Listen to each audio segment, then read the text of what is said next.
دیکھیں اس میں تو کوئی شک نہیں ہے کہ درود شریف اللہ تعالیٰ کی جو نفلی عبادات ہیں ان میں سے ایک افضل ترین عبادت ہے، اور یہ درود شریف اللہ کی عبادت ہے، نبی صلی اللہ علیہ وآلہ وسلم کی عبادت نہیں ہے، کیونکہ اس میں آپ کیا کہتے ہیں؟ اللہم صلی علی محمد، اے اللہ آپ بھیجیں محمد صلی اللہ علیہ وآلہ وسلم پر درود یا رحمت، اللہم صلی علی محمد وعلی آل محمد۔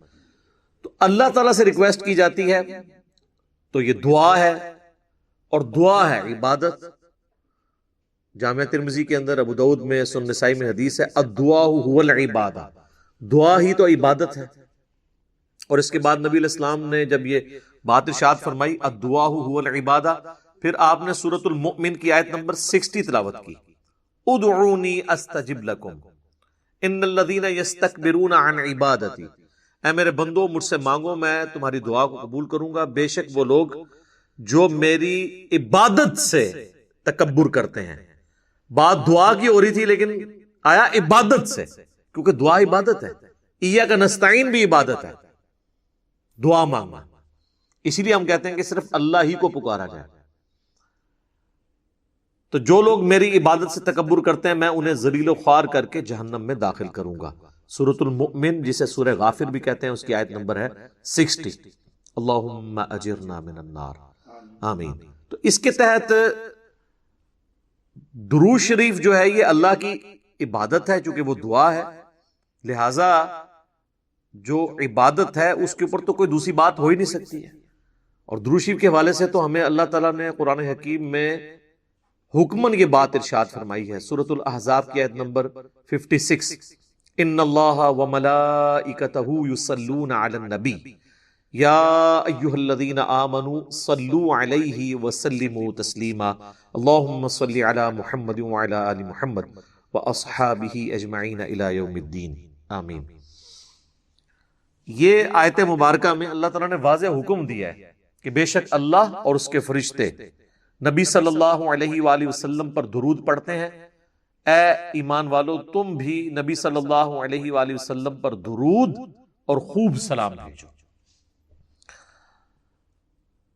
اس کے کانٹیکسٹ میں جو پہلی اسلام کی تفسیر ہے نا، تفسیر طبری، امام ابن جریر طبری المتوفا 310 ہجری، ان کی تفسیر کو تفسیر ابن جریر بھی کہا جاتا ہے، ابن کثیر نے انہی سے ہی کاپی کی ہیں اکثر چیزیں۔ انہوں نے لکھا ہے کہ یہ جو اللہ کا درود ہے نا اور فرشتوں کا درود، یہ ہے کہ فرشتے دعائے رحمت کرتے ہیں نبی علیہ السلام کے لیے، اور اللہ اپنے نبی پہ رحمت بھیجتا ہے خود، کیونکہ اسے تو کسی کے کہنے کی ضرورت نہیں۔ تو یہ اللہ کا درود ہے۔ اللہ کا درود ہمارے والا درود نہیں ہے، ہمیں اللہ کو ریکویسٹ کرنی ہوتی ہے، اللہ تو خود ہی رحمت فرما دیتا ہے۔ تو درود و سلام کے حوالے سے یہ ذہن میں رکھیے گا کہ یہ آیت جب ان اللہ و ملائکتہ نازل ہوئی تو بخاری اور مسلم دونوں میں موجود ہے کہ صحابہ نے عرض کیا اللہ کے محبوب علیہ السلام ہم نے آپ پر سلام تو سیکھ لیا ہے، السلام علیکہ ایھا النبی، جو آپ نے سکھایا ہے تشہد کے اندر، ہم آپ پر درود کیسے پڑھیں؟ تو پھر آپ صلی اللہ علیہ وآلہ وسلم نے نماز والا درود ابراہیمی تعلیم فرمایا۔ اور جو لوگ بدبختی پہ اترے ہوئے ہیں وہ اس کو وہابی درود کہنا شروع کر دیتے ہیں، حالانکہ بخاری مسلم میں نبی علیہ السلام نے یہ درود سکھایا ہے۔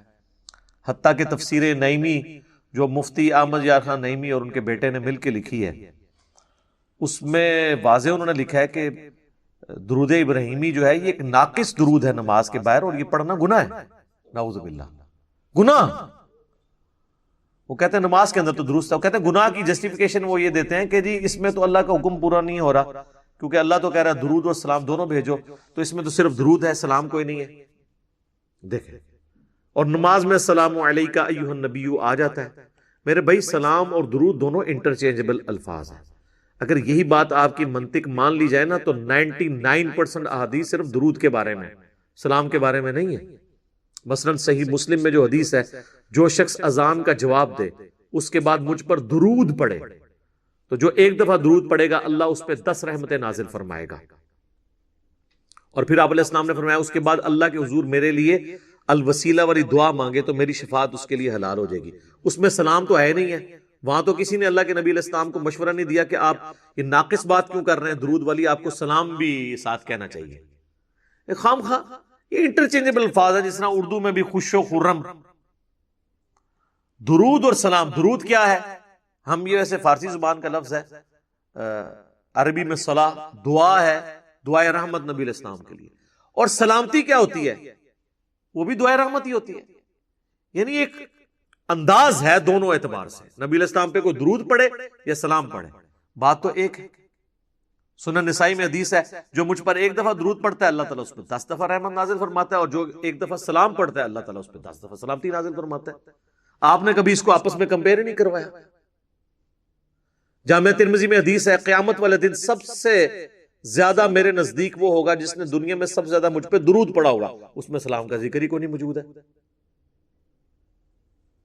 جامعہ ترمذی میں ایک حدیث ہے جس کی سند کمزور ہے، لیکن اس کی صحیح سند المستدرک للحاکم کے اندر ہے، فضل الصلاۃ علی النبی کے اندر موجود ہے کہ نبی علیہ السلام ایک دفعہ مسجد میں تشریف لائے تو ممبر کی پہلی سیڑھی پر قدم رکھا، فرمایا آمین، دوسری پہ رکھا، فرمایا آمین، تیسری پہ رکھا، فرمایا آمین۔ صحابہ نے کہا ہم نے آپ کو آج وہ عمل کرتے ہوئے دیکھا جو پہلے نہیں دیکھا، تو آپ نے فرمایا کہ جبرائیل علیہ السلام میرے پاس آئے تھے اور انہوں نے کہا کہ یا رسول اللہ میری دعا کے اوپر مہر لگائیں، آمین کہیں کہ ہلاک ہو جائے وہ شخص جس کے سامنے آپ کا ذکر ہو اور وہ آپ پر درود نہ پڑے، اللہم صلی علی محمد وعلی آل محمد۔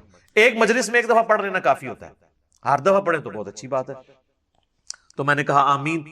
دوسری سیڑھی پہ قدم رکھا تو اس نے کہا کہ ہلاک ہو جائے وہ شخص جس کو ماں باپ دونوں یا دونوں میں سے کوئی ایک بڑھاپے کی حالت میں ملے اور ان کی خدمت کر کے جنت نہ کما سکے، تو میں نے کہا آمین۔ اور تیسری سیڑھی پہ اس نے کہا کہ جو شخص رمضان کا مہینہ پائے اور اللہ سے اپنی مغفرت نہ کروا سکے، وہ بھی تباہ و برباد ہو جائے، تو میں نے کہا آمین۔ تو وہاں پہ بھی درود کے الفاظ ہیں۔ جامعہ ترمذی میں مولا علی علیہ السلام نے حدیث روایت کی ہے کہ نبی صلی اللہ علیہ وآلہ وسلم نے فرمایا اصل میں کنجوس وہ شخص ہے جس کے سامنے میرا ذکر ہو اور مجھ پر درود نہ پڑے، اللہم صلی علی محمد وعلی آل محمد۔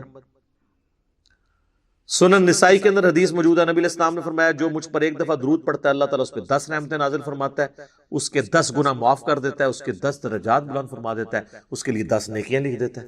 وہاں پہ بھی درود کے الفاظ ہیں۔ سنن نسائی میں ایک اور حدیث ہے، زید بن خارجہ کو نبی علیہ السلام نے فرمایا کہ مجھ پر درود کو لازم کر لو اور اپنی دعاؤں میں درود پڑھا کرو اور کہا کرو اللہم صلی علی محمد وعلی آل محمد۔ یہ میرا وظیفہ بھی ہے، درود شریف مختصر ترین درود ابراہیمی کا پہلا حصہ، اس میں تو حضور علیہ السلام نے سلام کا ذکر ہی نہیں کیا، اور آپ فرما رہے ہیں دعا کے ساتھ درود پڑھو۔ تو آگے سے صحابی نے کہا کہ سلام نہیں پڑھوں گا تو اللہ کے حکم کی نافرمانی ہو جائے گی اور میں گستاخ ہو جاؤں گا، تو میری دعا کہاں سے قبول ہوگی؟ کہانیاں کروائی ان لوگوں نے۔ درود کے الفاظ ہیں۔ جامعہ ترمذی میں ایک حدیث موجود ہے، ایک شخص آیا، اس نے نماز پڑھی اور ڈائریکٹ اللہ سے مانگنا شروع کر دیا۔ آپ نے فرمایا اس نے جلدی کی۔ ایک اور سائل آیا، اس نے پہلے اللہ کی حمد بیان کی، پھر درود پڑھا اور پھر اللہ سے مانگا۔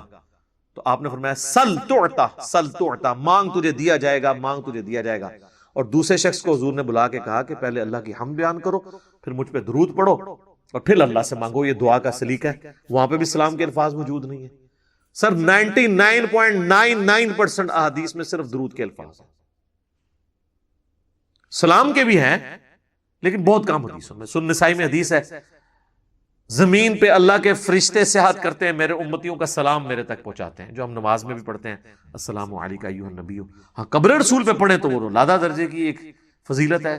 وہ سنن ابی داؤد میں حدیث ہے جو کوئی شخص مجھ پہ سلام پڑھے گا، امام داؤد نے اسے قبر رسول کی حاضری والے چیپٹر میں لیا ہے، اللہ میری روح لوٹا دے گا، میں اس کے سلام کا جواب بھی دوں گا۔ یعنی یہ برزخی معاملہ ہے، اور روح کا لوٹنا بھی برزخی ہے، ورنہ روح داخل کرنے اور نکلنے سے تو تکلیف ہوتی ہے، یہ برزخی معاملہ ہے۔ اور اگر وہ کہتا ہے نہیں یہ فزیکل ہے، تو کیا نبی علیہ السلام کے سلام کے جواب دینے کی آواز ہمیں باہر آتی ہے؟ نہیں، تو ہمارا بھی وہاں تک پہنچنا برزخی ہے، ان کا بھی ہم تک پہنچنا برزخی ہے۔ تو وہ قبر رسول کی حاضری کے لیے یہ اسپیشل پروٹوکول ہے، وہاں پہ ہم عرض بھی کرتے ہیں۔ المصنف ابن ابی شیبہ میں ہے، سنن الکبریٰ البیہقی میں موجود ہے، الموطا امام مالک میں موجود ہے، فضل الصلاۃ علی النبی 4 کتابوں میں، کہ عبداللہ بن عمر جب بھی سفر پہ جاتے یا واپس آتے تو مسجد نبوی میں 2 نفل پڑھتے، اس کے بعد قبر رسول پہ حاضر ہو کے عرض کرتے السلام علیکہ یا رسول اللہ، پھر سیدنا ابو بکر کی قبر کے سامنے آ کے السلام علیکہ یا ابا بکر، اور پھر السلام علیکہ یا عمر۔ یا السلام علیک یا ابتا، اے میرے باپ تجھ پہ سلام ہو، تو وہاں پہ سلام عرض کرتے تھے۔ تو درود اور سلام دونوں انٹرچینجبل الفاظ ہیں، ایک دوسرے کی جگہ لیتے ہیں۔ یہ اگر کوئی کسی جگہ پر درود پڑھنا ہے، وہاں پہ کوئی درود اور سلام میں سے کوئی ایک چیز بھی پڑھ لے تو وہ کافی ہو جاتا ہے۔ تو ہم یہی تو کر رہے ہوتے ہیں۔ مجھے بتائیں، حضرت عیسیٰ علیہ السلام کا جب نام آتا ہے تو بہت کم دفعہ ہم کہتے ہیں علیہ الصلاۃ والسلام، اکثر ہم کیا کہتے ہیں؟ عیسیٰ علیہ السلام، ابراہیم علیہ السلام۔ لیکن محمد علیہ السلام آپ نے بہت کم سنا ہوگا، کیونکہ وہاں ہم صلی اللہ علیہ وآلہ وسلم کہہ رہے ہوتے ہیں۔ ادروائز یہاں پہ بھی محمد علیہ السلام بھی کہہ سکتے ہیں، کوئی حرج نہیں ہے۔ تو یہ خام خواہ ان چیزوں کو یہ ایشو بناتے ہیں اور پھر لوگوں کے اوپر فتوے لگاتے ہیں، اور انہوں نے یعنی چیزیں ڈیوائز کی ہوئی ہیں، اور وہ کہتے ہیں جی اب جو بندہ جمعے کے بعد مصطفیٰ جان رحمت پہ لاکھوں سلام نہیں پڑھتا تو وہ اس کے دل میں بغض رسول ہے۔ دیکھیں، اندازہ کریں، یعنی اس کا تو مطلب یہ ہے کہ کل کو میں کوئی مسجد بناؤں اور اس میں میں اپنا لکھا ہوا کوئی نعتیہ کلام وہاں پہ جاری کر دوں ہر نماز کے بعد، جس میں نبی علیہ السلام کی تعریف ہو، اور جو کوئی شامل نہ ہو میں کہوں یہ گستاخ رسول ہے۔ پھر ہمیں مصطفیٰ جان رحمت پہ لاکھوں سلام سے کوئی چڑ نہیں، میں تو یہاں پڑھوایا ہے اسٹیج سے کئی دفعہ، اس کے بعد اشعار تو بہت ایکسٹراآرڈنری اشعار ہے، چند ایک چیزوں سے ہمیں بھی اختلاف ہے۔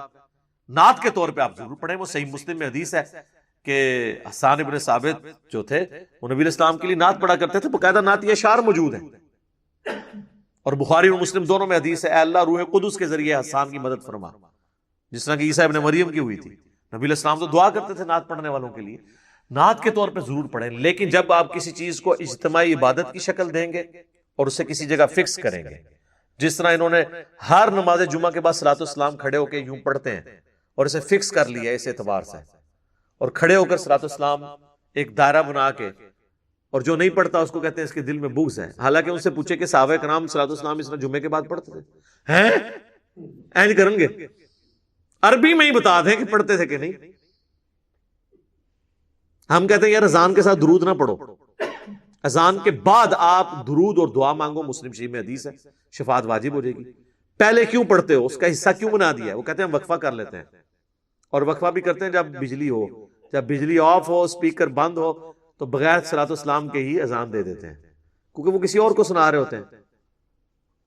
تو کہتے ہیں جی کیا ہوا اگر ہم نے پہلے ملا لیا؟ تو ہم کہتے ہیں کیا حضرت بلال نے صلاۃ والسلام پڑھا تھا؟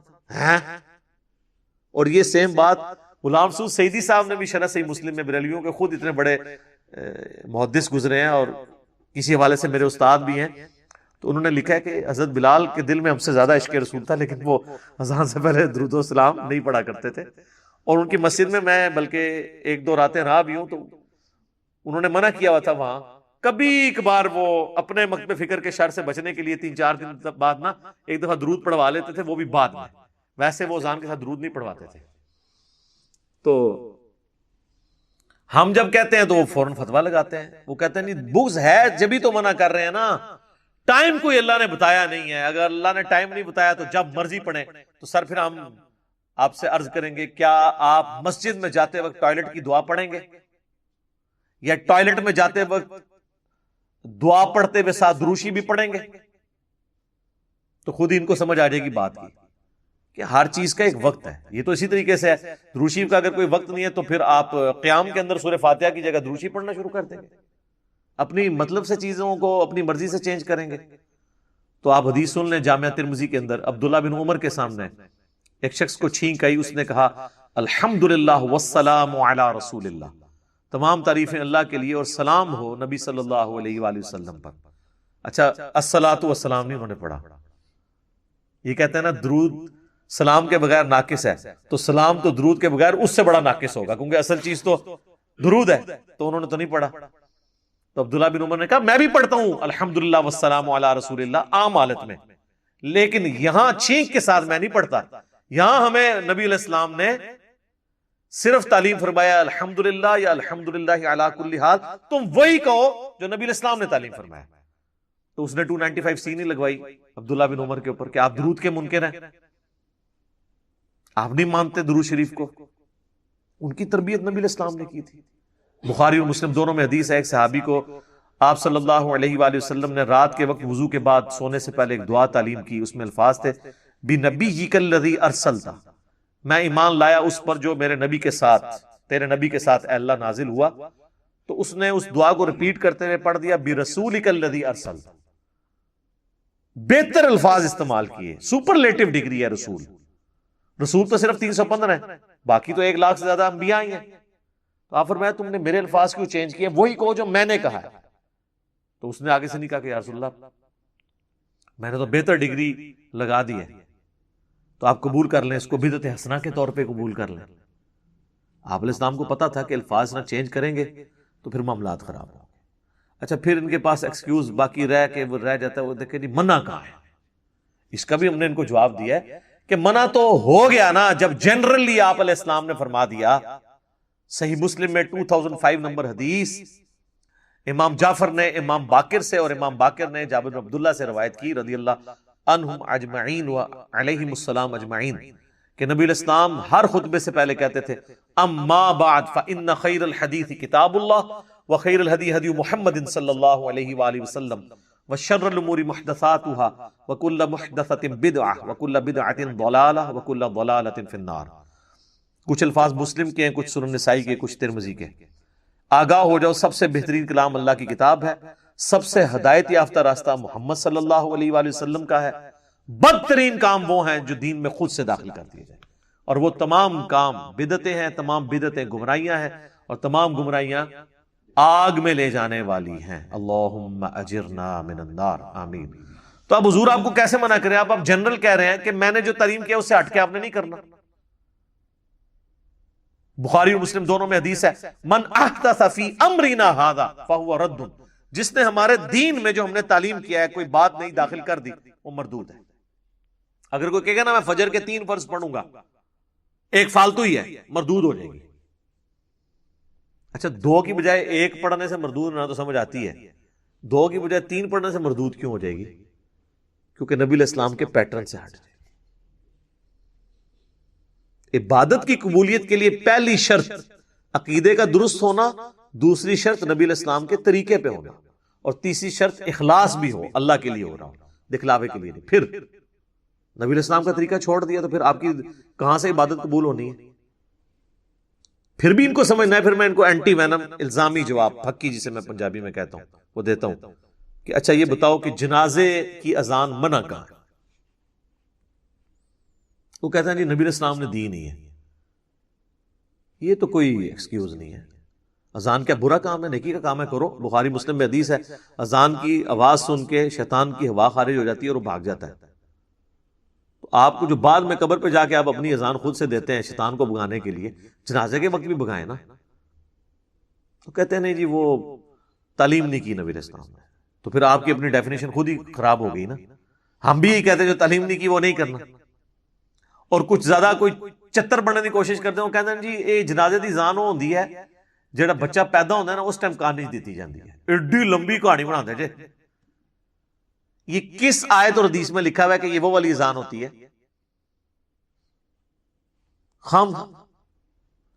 اذان کا مقصد ہمیشہ نماز کے اعتبار سے لوگوں کو بلانا ہوتا ہے.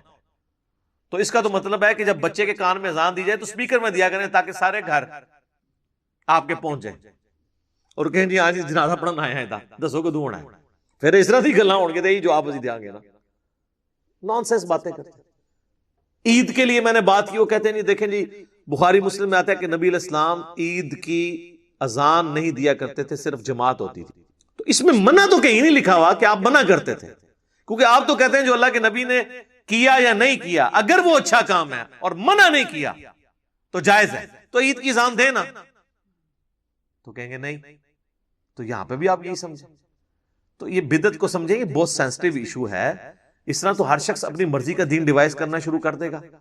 وہ کہتے ہیں نہیں جی ایک حدیث ہے صحیح مسلم کے اندر کہ جس نے اسلام میں اچھی بدعت جاری کی اسے ثواب ملے گا، اور جتنے لوگ عمل کریں گے اس کا ثواب بھی ملے گا. جس نے بری بدعت جاری کی تو اس کا وبال اس پہ ہوگا، اور جتنے لوگ عمل کریں گے ان کا وبال بھی اس پہ پڑے گا. سر یہ کہیں مسلم شریف میں ان الفاظ کے ساتھ نہیں ہے. یہ الفاظ ہے سنت حسنت اور سنت سیئۃ. جس نے اچھی سنت جاری کی اور جس نے بری سنت جاری کی. اچھا طریقہ، سنت مانے طریقے کے. اور یہ پوری حدیث جو ہے یہ بیان نہیں کرتے، اس میں خود ہی کلیئر ہو جائے گا کہ نبی علیہ السلام کے پاس کچھ نیو مسلم آئے جن کے پاؤں میں جوتیاں بھی نہیں تھیں اور غربت کے آثار ان پہ نمایاں تھے. نبی صلی اللہ علیہ وآلہ وسلم نے خطبہ دیا مسجد کے اندر نماز کے بعد، اور اس میں آپ علیہ السلام نے قرآن پاک سے جو ہے وہ انفاق فی سبیل اللہ سے متعلق آیات تلاوت کی اور ترغیب دلائی. تو لوگ اپنے اپنے گھروں کو گئے تاکہ ان نیو مسلمز کی مالی مدد کریں. تو ایک شخص کیا، وہ اتنا بڑا جو ہے نا وہ بھر کے نا بورا، صحابہ کہتے ہیں بڑی مشکل سے وہ گھسیٹتا ہوا لا کے مسجد کے سین میں اس نے رکھا. تو اس کو دیکھ کے باقی لوگوں کو بھی ہمت ہوئی، اپنے گھروں سے سامان لے کے آئے. تو نبی علیہ السلام نے اس شخص کے بارے میں فرمایا جس نے اسلام میں اچھا طریقہ جاری کیا، اسے ثواب ملے گا، اور جتنے لوگ اس کو دیکھ کے کریں گے اسے بھی ثواب ملے گا. تو یہ مسجد میں لا کے اللہ کی راہ میں خرچ کرنا، اس میں کون سی بدعت ہوئی تھی؟ یہ طریقہ تھا. آج اس طریقے کی ماڈرن فارم ہو سکتی ہے، آپ آن لائن کسی مدرسے کے اکاؤنٹ میں پیسے ٹرانسفر کرتے ہیں. تو یہ تو نبی علیہ السلام کے زمانے میں نہیں تھا. لیکن مسجد یا مدرسے کی خدمت کرنا مال کے ذریعے تو صحابہ کی سنت تھی. سیدنا عثمان نے 3 دفعہ جنت کی بشارت اسی کے اوپر پائی ہوئی ہے نا. طریقہ بدل گیا. طریقے تو بدلتے رہیں گے. نبی علیہ السلام نے اونٹ پہ حج کیا، ہم جو ہے وہ جہاز پہ جاتے ہیں. طریقہ بدلا لیکن عبادت کا طریقہ نہیں بدلا. مڑ مڑ کے بھی مثال دے دینا، جی مسجد میں قالین ڈلوا لیے، اے سی لگوا لیے، یہ بدعت نہیں ہے سر، اس لیے کہ اس کا نماز سے کوئی تعلق ہی نہیں ہے. آپ تو زبان سے نیت کرتے ہیں، کبھی آج تک آپ نے کبھی دل میں بھی یہ نیت کی ہے، زبان سے تو نہیں کی ہوگی، کہ اوپر اس قالین کے، سامنے اس ٹھنڈے ٹھنڈے اے سی کے، نیچے اس فانوس کے، منہ طرف خانہ کعبہ شریف. تو اس کا مطلب دین کا حصہ ہی نہیں ہے. دین کو فیسیلیٹیٹ کرنے والا ایک طریقہ ہے. جیسے کہ صحیح بخاری اور صحیح مسلم، یہ امام بخاری امام مسلم نے ایک طریقہ اڈاپٹ کیا ہے. یہ ویڈیو کیمرے میں ہم جو کچھ ریکارڈ کر رہے ہیں ایک طریقہ ہے، ریکارڈ دین نہیں ہو رہا ہے، طریقہ ہے. تو طریقے تو اسی طریقے سے اگلے زمانوں میں لوگ گٹھلیوں کے اوپر شمار کرتے تھے، اب الیکٹرانک کاؤنٹر آ گیا، ایک اچھا طریقہ ہے. تو اسلام میں اس طرح کے طریقے جو جاری ہوئے ہیں ان کے اوپر بشارت ہے، اور برے طریقے اگر کوئی جاری کرے گا تو ظاہر ہے اس کے اوپر وبال ہوگا. تو یہ اچھی بدعت اور بری بدعت والا معاملہ نہیں ہے، اچھا طریقہ اور برا طریقہ ہے. بدعت کی ڈیفینیشن کو اس حوالے سے، اور پھر یہ اتنے اس معاملے میں سخت ہیں.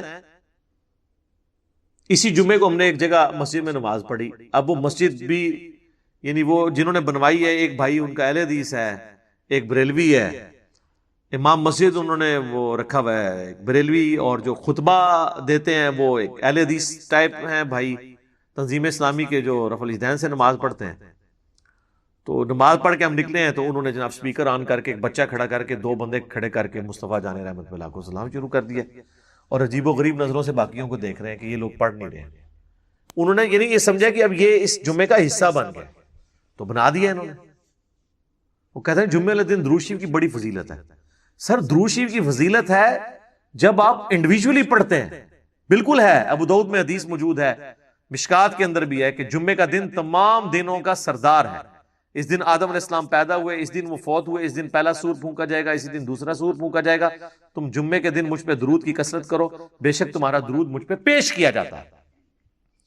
ایک صحابی نے عرض کیا، اللہ کے نبی جب آپ مر جائیں گے اور آپ کی ہڈیاں مٹی میں مل جائیں گی، الفاظ ذرا غور کریں، کوئی گستاخی کا فتویٰ نہیں لگا ان پہ، تو کیا آپ پہ اس وقت بھی درود پیش ہوگا؟ تو آپ نے فرمایا ان اللہ حرم علی الارض ان تاکل اجساد الانبیاء، بے شک اللہ نے مٹی کے لیے حرام کر دیا ہے کہ وہ نبیوں کے جسموں کو کھائے.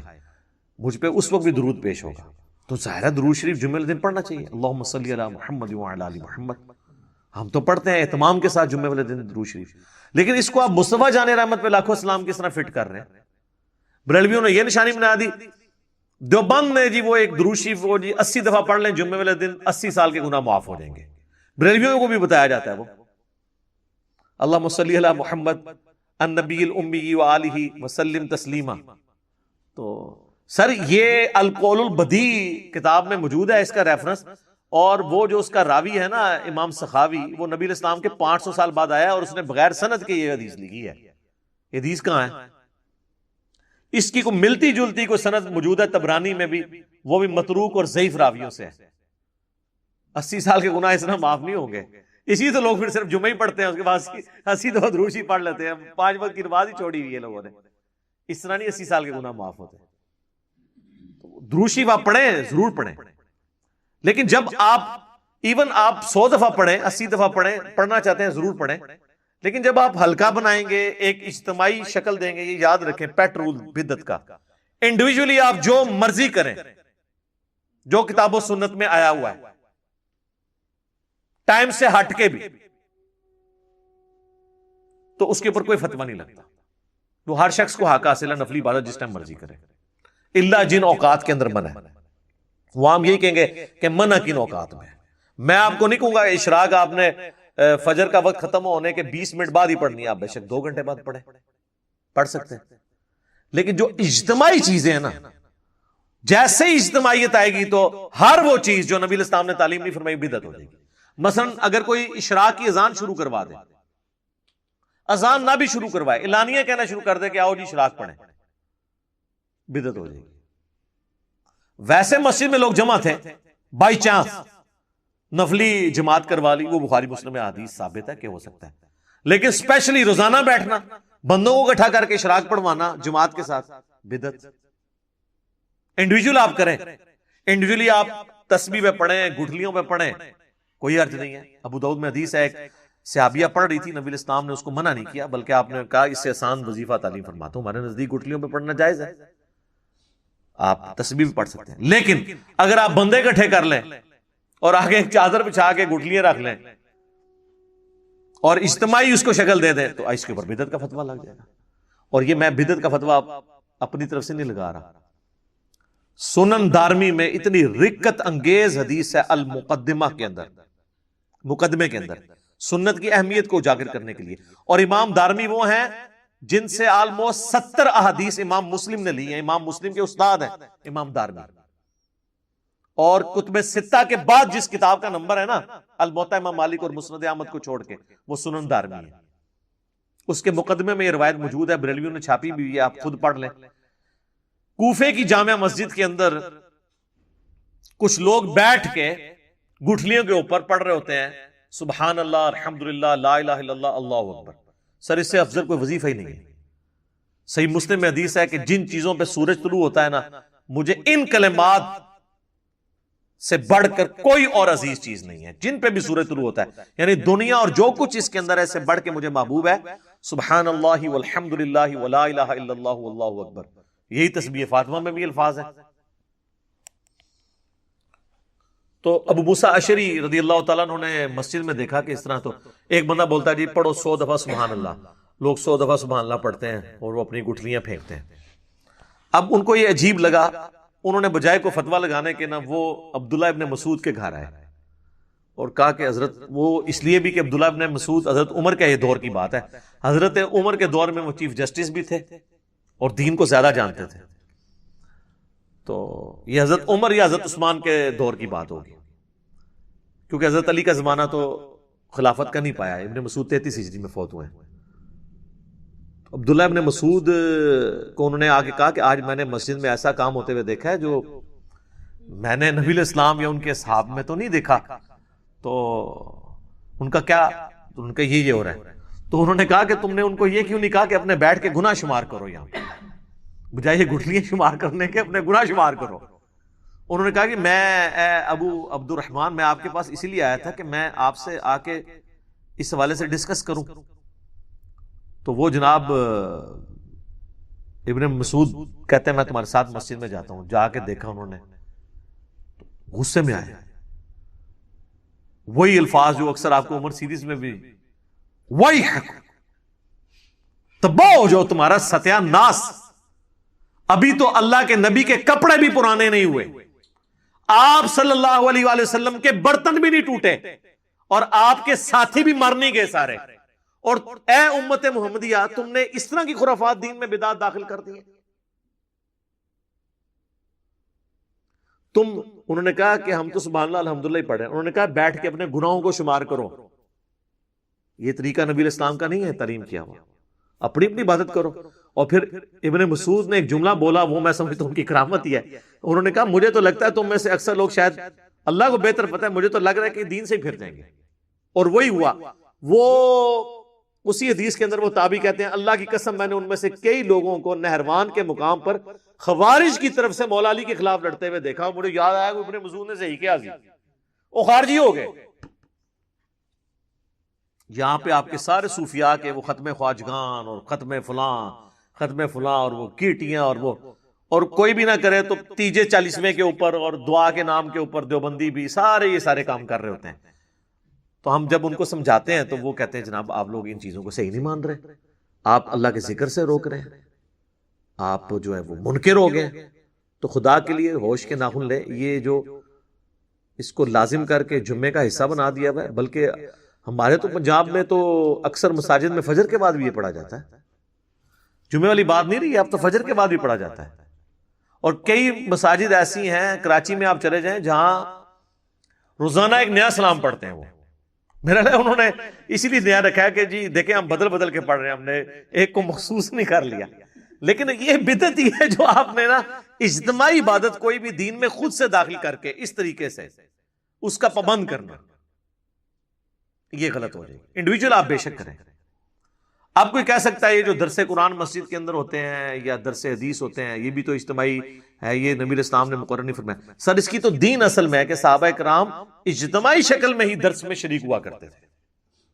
بخاری مسلم میں آتا ہے عبداللہ ابن مسعود کہتے ہیں کہ میں تمہارے لیے ہفتے میں ایک ہی دن مقرر کروں گا، کیونکہ نبی علیہ السلام بھی ہمیں ہفتے میں ایک ہی دن جمعرات کے دن واز کیا کرتے تھے تاکہ ہم اکتا نہ جائیں۔ تو صحابہ کرام علمی حلقوں میں بیٹھ کے لوگوں کو سکھانا یہ اصل ہے، پوری کی پوری دین میں موجود ہے۔ اس کے لیے آپ کوئی بھی ٹائم رکھ لیں، کوئی حرج نہیں ہوگا۔ یہ وہ اجتماعی حلقے ہیں جن کی اصل ہے، اور وہ جن اجتماعی حلقوں کی بات کرتے ہیں نا جی، بخاری مسلم میں ہے کہ جی وہ فرشتے اللہ کے ذکر کے حلقے تلاش کر رہے ہوتے ہیں، اور پھر وہ اللہ تعالیٰ کے پاس واپس جاتے ہیں تو وہ گفتگو بڑی وہ مزے لے کے سناتے ہیں کہ جی اللہ تعالیٰ بخش دیا ان کو بھی اور جتنے لوگ وہاں پہ تھے، اور اگر ایک ویسے بھی ساتھ گزر رہا تھا وہ بھی بخشا گیا۔ تو یہ اللہ کا ذکر تو نہیں تھا۔ مسلم شریف میں الفاظ ہیں کہ جہاں پہ لوگ اکٹھے ہوتے ہیں قرآن کی تعلیم سیکھنے اور سکھانے کے لیے اور تلاوت کے لیے، قرآن کی تعلیم کے حلقے، بابوں کی تعلیم کے حلقے نہیں، کتابوں کی تعلیم۔ اسی تو ہم کہتے ہیں کہ مرنے سے پہلے اے مسلمان کر لے اس پہ غور، کتابوں کا خدا اور ہے، بابوں کا خدا اور۔ یہ بار بار میں آپ کو چیز ہائی لائٹ کرتا ہوں کہ خدا کے لیے بدعت کے ایشو کو ہلکا نہ جانے۔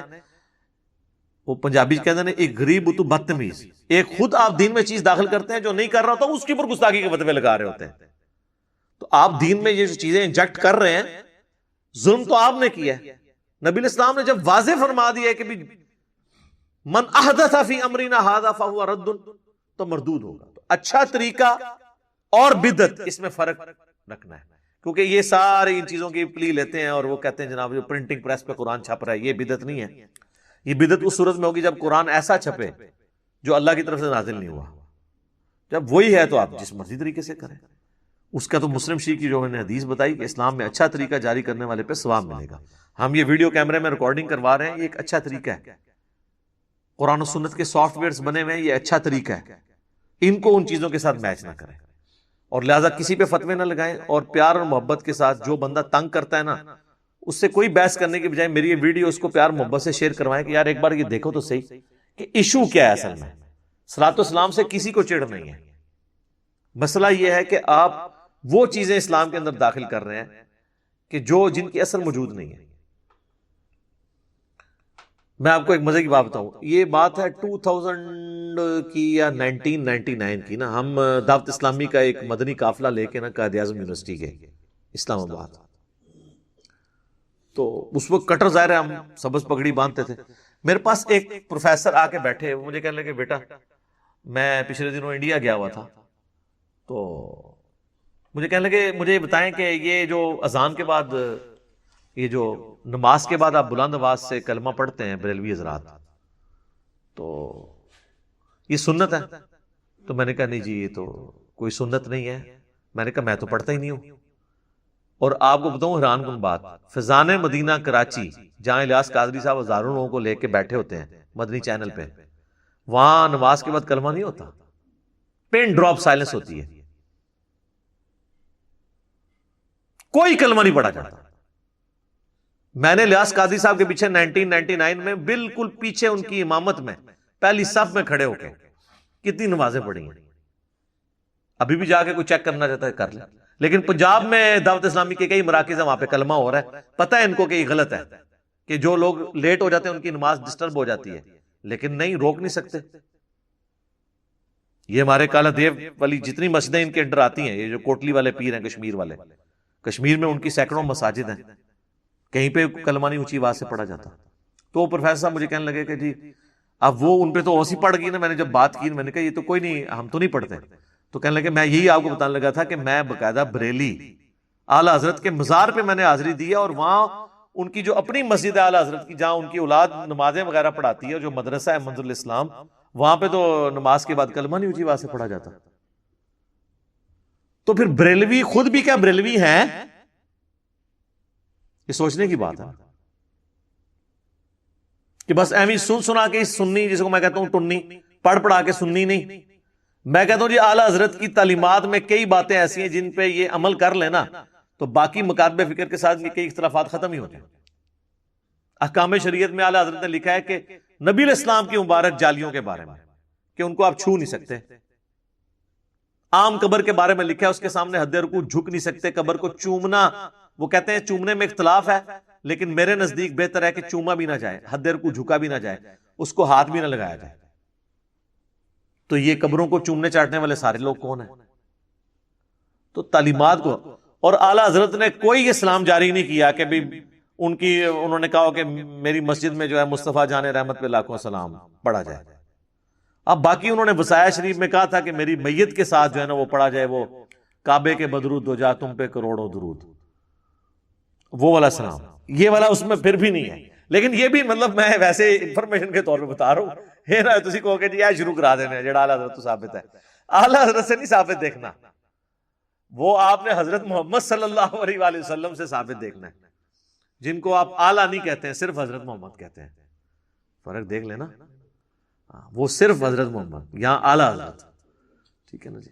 میں کئی بار سنتا ہوں، آپ دیکھیں یہ اپنے علماء کے ناموں کے ساتھ اتنی لمبی لمبی دمیں، کئی بار یعنی مدنی چینل پہ میں نے دیکھا ہے نا کہ وہ الیاس قادری صاحب کا نام لیتے ہیں تو ان کے ساتھ اتنے القابات، ابو البلال فلاں فلاں فلاں، اپنی کتاب میں فرمان مصطفیٰ نقل کرتے ہیں، مصطفیٰ کلّہ صلی اللہ علیہ وآلہ وسلم. کبھی کبھار القابات بھی لگا لیتے ہیں، کئی بار اکیلے بھی. اور کئی لوگ تو ایسے اللہ معافی دے، اگر ایک جملے میں 3 دفعہ نام آیا 3 دفعہ القابات ریپیٹ کرتے ہیں. تقریر لمبی ہو جائے ان کو کوئی غرض نہیں ہے. چیزیں خود سے دین میں داخل کی ہوئی ہیں اور باقیوں کا اس کو پابند بنایا ہوا ہے، اور جب کوئی پوچھتا ہے تو کہتے ہیں جی آپ لوگ منکر ہو گئے. ابھی انہوں نے اذان شروع کروا دی ہوئی ہے اس کے اوپر،